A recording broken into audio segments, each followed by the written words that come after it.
right, welcome to video 2. This is where we're going to talk a little bit more about how we do some conversions between moles and particles.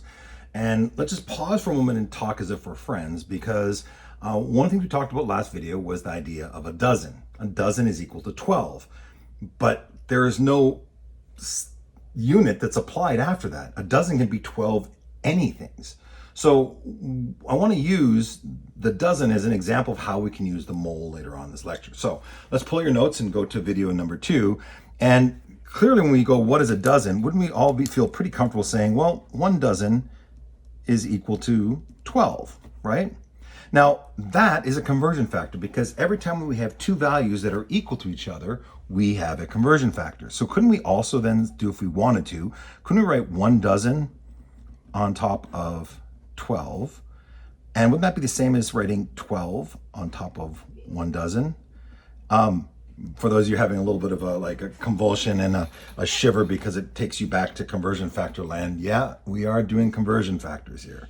But let me show you how this works, and I'll remind you of our dreaded table o death where we cancel out units at will. So let's do a problem here. And if I were to say how many eggs are there in 2.5 dozen eggs, remember this is how we used to handle our problem before. We would take the unit that we're starting with, 2.5 dozen eggs, and we're going to look and see what they're asking us to get to. We want to know how many eggs there are in 2.5 dozen eggs. So in order to do that, we need a conversion between dozen and eggs, and that happens to be 1 dozen is equal to 12. Now we can write it either with 1 dozen on the top and 12 on the bottom, or 12 on the top and 1 dozen on the bottom. And in order to determine which way we're going to do that, we actually have to cancel out dozens. So since dozens on the top, we're going to put 1 dozen on the bottom here, and we're going to put 12 on the top, or 12 eggs. I want to be really clear, and let's put eggs here so we don't get confused.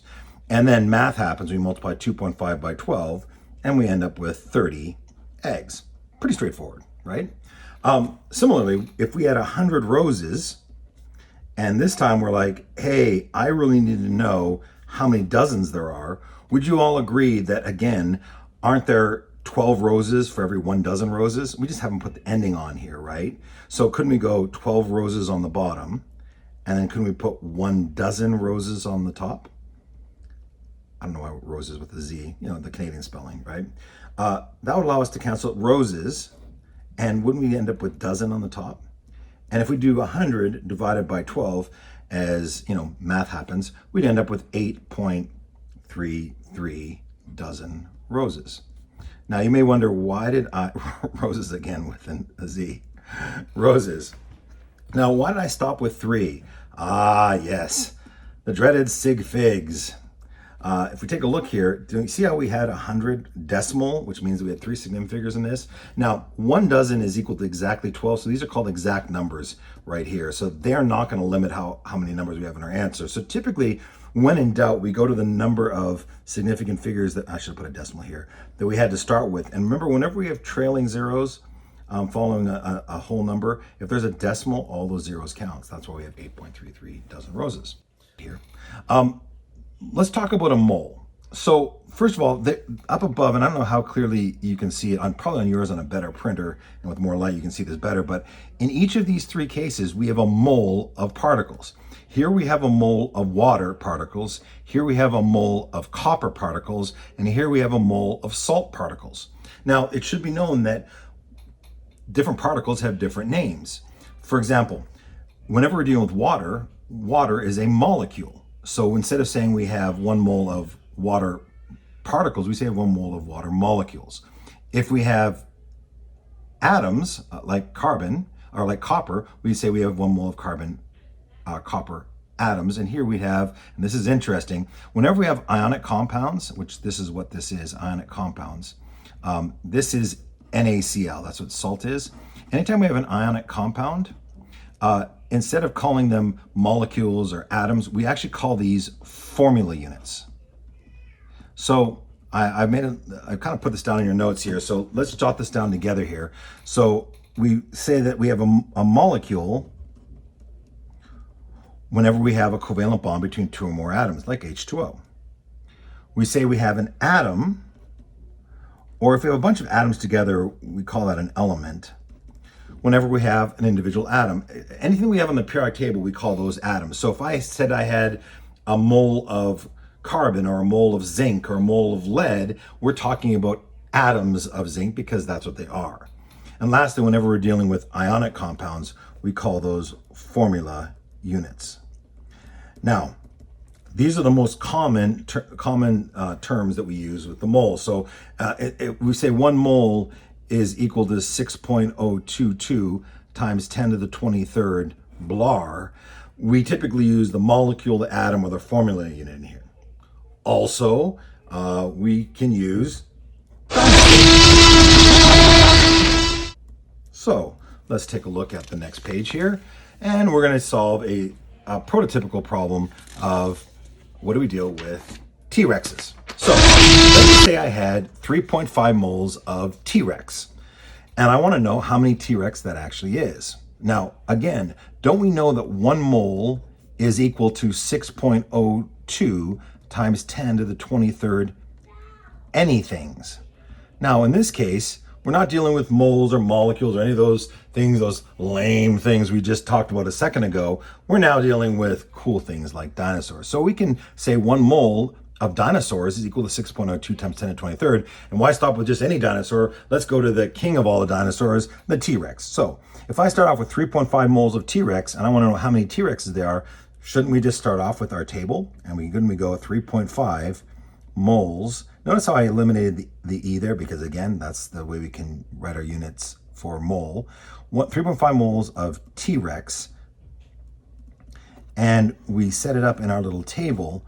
We could then say for every 1 mole of T-Rex, we'd have 6.022 times 10 to the 23rd T-Rex.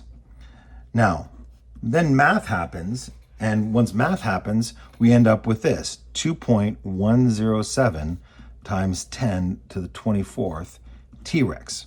There is a slight problem here because we have 4 significant figures here, and if you take a look at the beginning problem, you see how we had only 2 significant figures? So if we lop this off right here, our answer should actually be 2.1 times 10 to the 24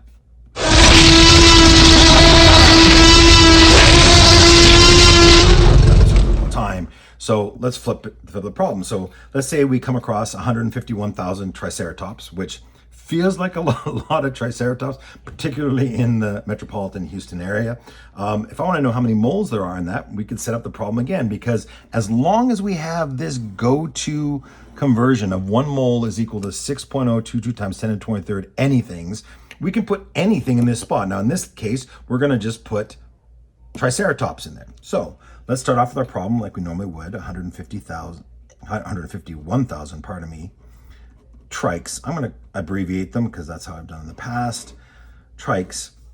And for every 6.022, I'm not going to put the two in there because I didn't let upper stage, and I don't require you to put the second 2 in there. So just write 6.02 times 10 to the 23rd trikes for every 1 mole of trike.